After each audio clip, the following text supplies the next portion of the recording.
Hello বন্ধুরা, চলে আসলাম আমি পরের ভিডিও নিয়ে। এই পরে একটা স্ল্যাবের কাজ করছি, সিট আউটের কাজ। সিট আউটে মানে নতুন করাই হয়েছিল, তারপরে ইঞ্জিনিয়ার চেঞ্জ হয়ে যেতে আবার সিট আউট হাফ ভেঙে আবার পুরো পুনরায় জুড়ে বানানো হচ্ছে।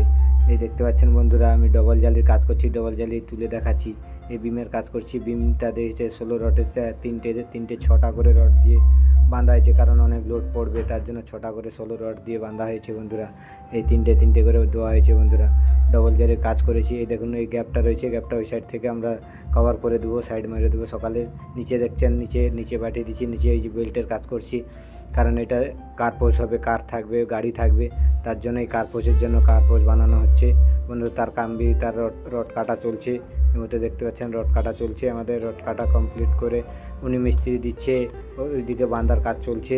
ফের চলে আসলাম ওই বেল্টের পরে, আবার উপরে নিয়ে চলে আসলাম তোমাদেরকে। এই দেখতে পাচ্ছেন, এটা ভেঙে এই 16 রডের কাজ করেছি আমরা, পিলার টু পিলার রড দিয়েছি। এটা এই দেখছেন ডবল জালি কাজ করেছি। ডবল জালিটা দেখুন, একটার সাথে একটা কোনো ভিড়বে না, 6 ইঞ্চি বাই 6 ইঞ্চি পুরো পরস্পর পড়ে আছে, 6 ইঞ্চি বাই 6 ইঞ্চি। এটা দেখছেন ভাঙা হয়েছে, ভেঙে এটা জোড়া দিচ্ছি। জোড়া লাগে কমপ্লিট করা হবে। ভালো লাগলে কমেন্ট করবেন, শেয়ার করবেন, আমাকে পাশে রাখবেন। ডবল জালির কাজ করে অনেক মজবুত হয়, অনেক লোড ক্যাপাসিটি নেয় বন্ধুরা। সাবস্ক্রাইব করবে।